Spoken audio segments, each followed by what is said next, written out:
Welcome to another exciting video. The topic for today is EA Sports deliberately messing up the new EA NCAA Football 25 video game. Now, to catch anybody up to speed, this is probably the most anticipated video game re-release maybe in sports video game history. This is a video game that we haven't seen since 2014. NCAA Football 14 or 2013 would have been the year that it came out. So this is a video game that we have not seen in over a decade. NCAA Football, highly anticipated release announced that it was coming back. They're going to have the full video game dropping July 19th. I know everybody out there is incredibly excited for this video game. And up to this point, it's been mostly positive interactions with EA Sports. It looks like they're doing a great job. They're really focusing on making sure that all teams are incorporated into this game, not just as teams themselves, but the intricacy, the details are paid attention to, even the smaller teams. Their favorite motto is that every team is somebody's favorite team. So far, pretty much everything they've done has been met with a lot of excitement and anticipation. The sights and sounds that they've incorporated into the game, the pageantry, the detail in the stadiums and the uniforms. Again, from the Power 4 level all the way down to the lowest levels of the Group of 5, it looks like they're putting in the care and attention to making this a great video game. That has been the impression up to date. So most people are very, very excited about it. The gameplay itself also looks very, very exciting. There are a couple of naysayers here and there that say it's a Madden reskin. I don't personally believe that. I think that overall it looks like they're doing something a little bit different with this game. It's not going to be NCAA Football 14, but I also don't think it's going to be Madden. I think it's going to be its own new unique addition to the sports-themed gaming world, and I'm incredibly excited for it. I know most people out there are, and just being able to play college football in a video game has got everybody in the highest levels of excitement for this release. However, they announced that they were going to be doing ranking week.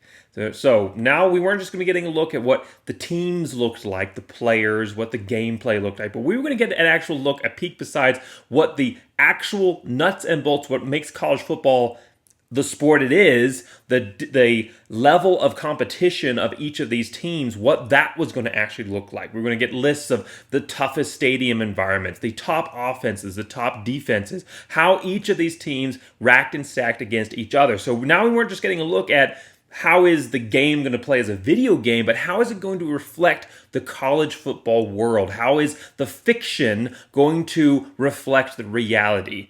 And oh boy.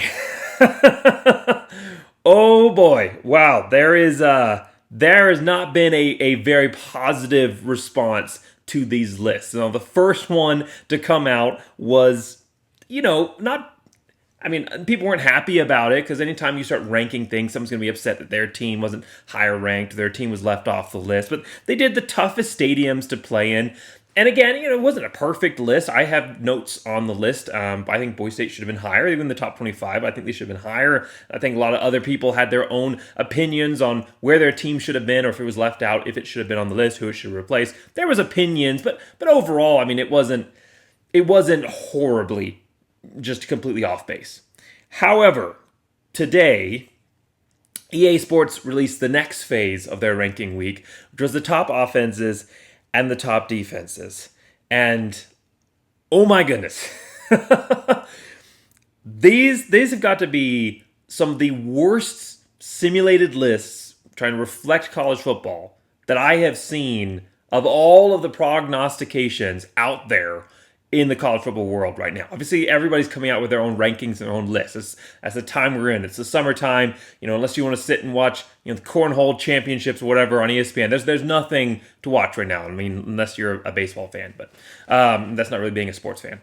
just a little jab there, baseball. But there's nothing for the college football fan. The UFL is wrapped up. The NFL, they're not going to start their preseason stuff until August. And so we're like right there in that hot spot of there is nothing to do. And so everybody's coming out with their own rankings, their own lists. And I've seen some good ones. I've seen some really bad ones. It's also the season of all of the sports magazines dropping as well. So everyone's coming out with their own lists. And EA is getting in on that while also building hype for their video game. But oh my goodness, of all the lists out there, these have got to be the absolute worst. And it's the most disheartening because while those other lists are people trying to project their view of what the season may look like, they don't have any actual bearing or impact on the season itself. Well, EA Sports, this is a video video game that everybody is excited to play, that we are going to get our hands on and actually delve deeply into. I mean, we are going to make this a part of our off season, getting to play this game. This is going to be part of one of our main pillars of our hobbies now, getting this new football game. And EA Sports has revealed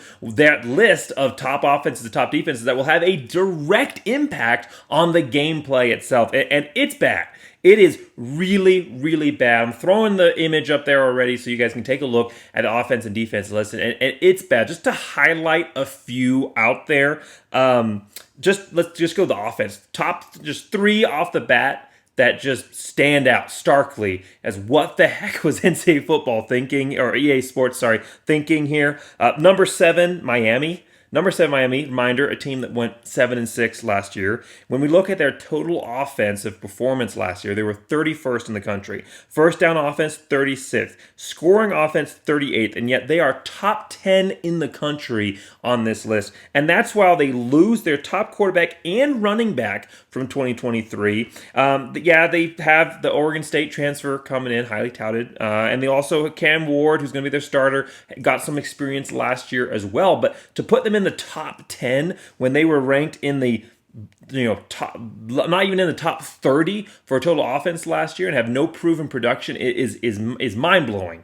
Colorado, this is probably the one that's got people the most upset, and understandably so. They're definitely the worst on this list. Number 8 just behind them. Again, a team that went 4-8 last year. 80th total offense last year, 68th first down offense, 58th scoring offense, and again, they went 4-8 in the Pac-12. Okay, this wasn't the SEC, this wasn't the Big Ten. Pac-12 was good. They're probably third best conference last year, but again, 4-8, an offensive performance that was absolutely garbage. Do they have some standout players? Sure, and I'm not a Colorado hater. I'm not. I mean, a lot of people are out there. A lot of people have some very strong opinions about Deion Sanders and Colorado. I'm a Deion Sanders fan. I like Deion Sanders, and I think he's building something that's going to take a while, but I'm not a hater of Colorado, but you look at a list like this, and you see them in the top 10, it makes absolutely zero sense. Last one here, we're going to take a look at Clemson. Clemson, number 10, a team that went 9-4, so not bad, but offensively, it was not a good performance. 50th total offense, 15th first down offense, give credit where credit's due. 50th scoring offense. They had wide receivers that couldn't catch a handoff. Their offensive line was straight up a liability, and they returned no Shipley. He's gone. Yeah, I know they've got Maffa coming back. He was great last year. He's definitely the future of this run game. But their number 1 running back, Shipley, which is a big contributor to this offense, he's gone. And also, their quarterback is Cade Klubnik. Okay, I'm obviously Boise State fan, right? I'm also a Liberty fan. I'm not a Clemson fan, but my wife is. My wife is a massive Clemson fan. So as a result, we watch all the games. I try to watch all the college football games that happen during the season anyway, but we religiously watch all of the Clemson games. So I am intimately familiar, not as a fan, but as an observer of Clemson football. And let me tell you, as anybody, and I've listened to other Clemson podcasters on this. Brian from Clemson Football Live, who was on the channel earlier this offseason. I've listened to what he said. They would all, I think, agree with me that while Clemson may be able to improve this year, they are not going to be a top 10 offense, especially unless Cade Klubnik takes some massive steps forwards this offseason. And we're not going to go through every single team on this list. And I'm also not going to say who should replace these teams, because I think that gets into a different video than what we're trying to discuss here. And also then you start getting claims of bias and, you're putting your team first and that kind of thing. I don't want to do that. I just want to talk about what everybody's talking about, which is that this list is terrible, and get to some points that I think we can agree on and talk about why why EA Sports did this with the video game. So before we move on to the why, let's look real quick at the defensive list, because I think that also bears pointing out. Top defenses, these are far more egregious than the offenses. I think the offensive catch a lot of the limelight and the attention, but the defensive list is probably worse than the offensive list. Again, Clemson, top 5. Just since we were just talking about them, let's just talk about them again. Top 5 defense according to EA Sports. Now, yes, they were a good defense last year. They were top 10 in total defense and in first down defense. They were 29th in scoring defense, but they were top 10 in where it really counted. But they lost 5 NFL draft picks on defense. And it was Goodwin's first year without Venables there handling the defense. So he was really playing with Venables' guys. So this is his first year. So is Clemson going to be good? Are they going to be top 25?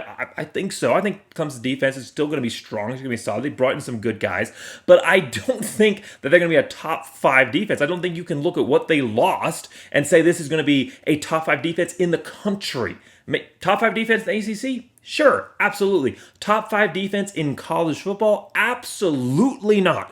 And if that upsets you at all, you're going to have to take a mental break, to pause the video and just scratch your head after what I say with these next 2 teams. Because we have USC reigning in at number 16. Let me say that again. USC is in the top 25 for defense according to EA Sports. You want to hear some of their stats from last year, some of their rankings overall from last year? 116th in total defense. 124th. There's only 130 teams that were ranked out there for defense. They were 124th. They were 6 teams away from last in first down defense and 118th in scoring defense. Now, yeah, I know they're going to be better. I know they're going to be better. Phil Steele says they're going to be better. He thinks they'll be one of the most improved defenses in college football. But top 25 from basically last place overall to top 25 to number 16 in the country? Are you kidding me? And then look at Colorado's on this list again. How is Colorado on any of these lists? The team went 4-8. If they had a top 25 anything, they'd have at least gotten to a bowl game. And you don't make that kind of massive improvement overnight to go from 4-8 and garbage to top 25. It doesn't happen. And they were, if USC, there's a little trend here, right? Clemson was not where they should be. USC is not where they should be. Colorado is definitely not where they should be, and far worse of an example than the preceding 2. Okay, 127th in total defense. 3 spots away from worst in the entire country. 124th in first down defense, 121st in scoring defense. Phil Steele is predicting that they will improve. Barely. He's predicting that they'll have a 31.9 points per game average in 2024 allowed on defense. So scoring defense, 31.9 points per game. If that was their total points per game last year that they'd allowed, their average last year, they would still have been 107th in scoring defense. This is not a defense that is making heads and tails changes overnight. It's not happening. And they are ranked in the top 25. So to conclude this video, why is this happening? Why did EA Sports do this? Well, there's a couple of theories out there, and I think one of the main one, and I think what most people assume, the kind of impulse reaction, and I think it was my impulse reaction as well, is that, as Kuz said from Kuz's Corner, that they have never even watched college football. The people developing this have never even watched college football. They have no idea what they're talking about. I think that might play a factor. I don't think that's the 100% reason. I think it plays a factor, though. I mean, this is an NFL-focused brand. They haven't made a college football video game since 2013. So it's been a Madden-focused NFL brand. All of your developers, that's what they've worked on. That's what they focused on. So college football, it's a very detailed, very intrinsic sport. You really have to invest a lot of time to understand it. You can't just come in surface level as a brand new fan and understand all the ins and outs, the in-depth nature of college football. It's not like the NFL, which first off has far fewer teams and then has a very easy structure to it. College football, between the Power Four and the Group of Five and everything that comes about between all that and the politics of the biases that you're fighting, East Coast versus West Coast, the whether or not you're near a large city, the recruiting, all of it is so much different compared to the NFL. So if that's what you're used to, if you're used to the NFL and then you try to take that knowledge and bring it to college football, it's not going to work. It's a completely different level of understanding. And you need to pretty much watch almost every college football team regularly across all of college football to have an idea of the world of college football and to have a true understanding of it. I mean, during the college football season, I have 3 computers set up, 2 televisions, my phone and my iPad. I watch about 12 to 14 games at one time. I absorb all of it. But most people aren't doing that, and especially video game developers, and yet they're mostly NFL, they're not doing that. And so they don't have that same level of the intricacies and the in-depth level and the intrinsic qualities of each of these teams and the players that represent them. And so I think that is a contributing factor. I mean, you see it even within college football. Top media heads, like Paul Feinbaum, who are focused just on one aspect of college football, the Power 5 or the Power 4 now, have no idea about the Group of 5 world, just lump them all in together as one. So if it can happen to those who are paid to do this as a living and they don't have a grasp because they're not involved in depth in every single team across college football, it certainly is going to happen to those who are video game developers, not necessarily college football analysts or fans. And so there is that element. I think it plays a part.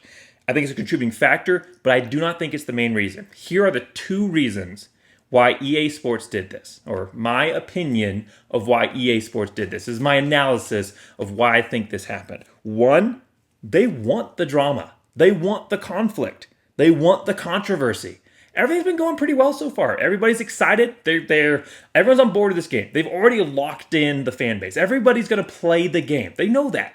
I mean, everybody is super excited to play their game, their team in the game. Everyone's so excited about the return. I mean, people are going to, even if this was just a straight Madden reskin, they changed almost nothing, people would still have bought the game because of how much nostalgia there is for the old versions of the game. At least the first copy of it. I mean, NCAA Football 26, who knows? But at least NCAA Football 25, people would have come out of the woodworks to buy this game.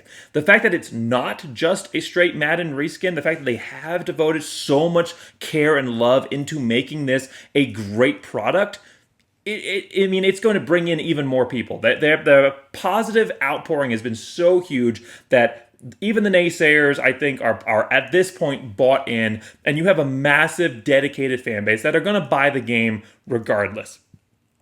But now that you've captured the hearts and minds, now it's good to throw a little bit of some controversy out there, to start some rage baiting. This is a clickbait move by EA Sports. It brings in even more people from the outskirts to engage with the game. I mean, it worked. They want the rage retweets. They want the battles in the comments section. They want the YouTube videos that like this one that are happening. I mean, played right into their hand. They won. I gave them that. They want the retweets. You got Brett McMurphy tweeting about the game. I mean, you've got top levels. This has drawn the game into reality in the most college football way to have it happen. I mean, what's the best part of college football? The arguing about your team, right? The arguing about where one team should stack, all the analysis and the debating and the projecting. That has no impact on the real game itself. That's the best part of being a fan. And with this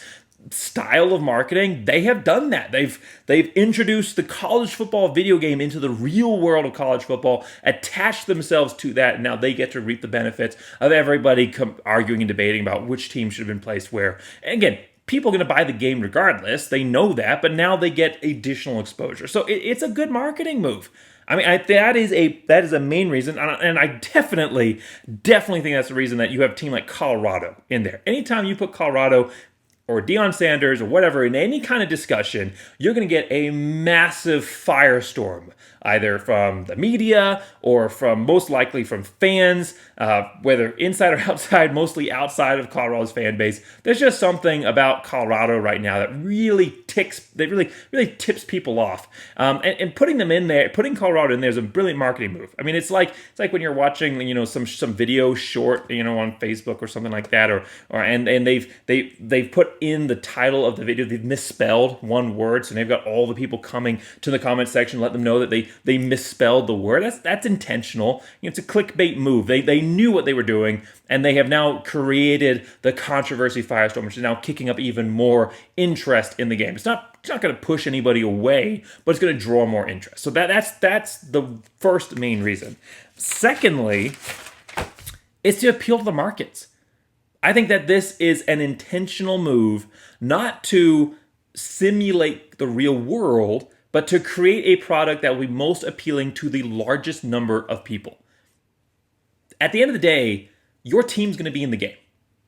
When you get into dynasty mode or whatever, you'll be able to work through and build your team up. If it's not at the rating you want right now, eventually in a season with your recruiting or a couple of seasons, you'll increase the rating to where you want it to be. Okay? So they know that people may be a little bit upset from, again, a fan debate mode, but when it comes to buying the game, they're still going to do it. You have to remember that this isn't a simulation or an academic project. This is a product. EA Sports is trying to create a good product, and I think they've done that with the gameplay, but at the end of the day, they're not trying to create a real-life simulation of college football. They are trying to create a product that people will buy.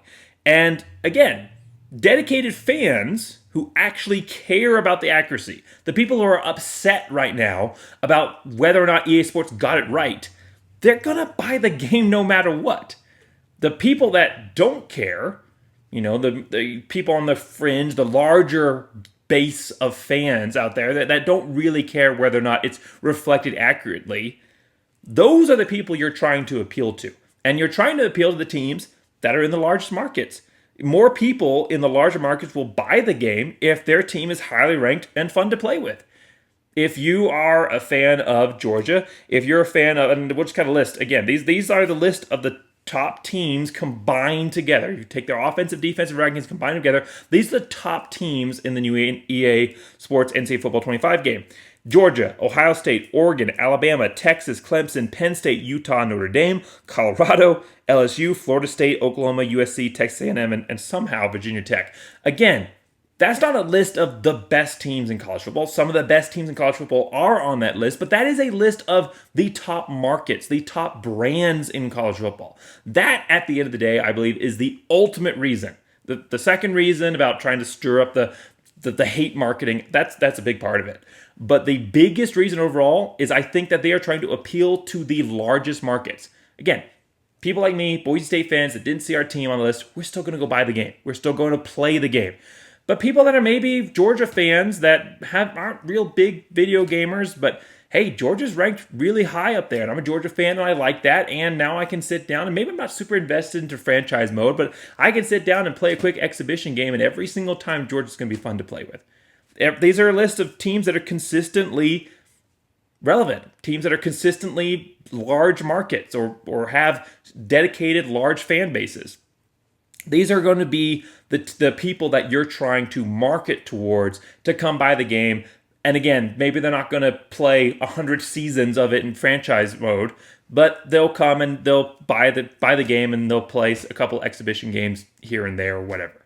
So I think that ultimately is the reason that EA Sports did this. I think part of it may just be some lack of awareness. And so with that lack of awareness and your thought that, most college football teams are basically the same at the end of the day, like you got your elites and you got your lower tier, but like in the middle is a pretty large mix of mostly the same.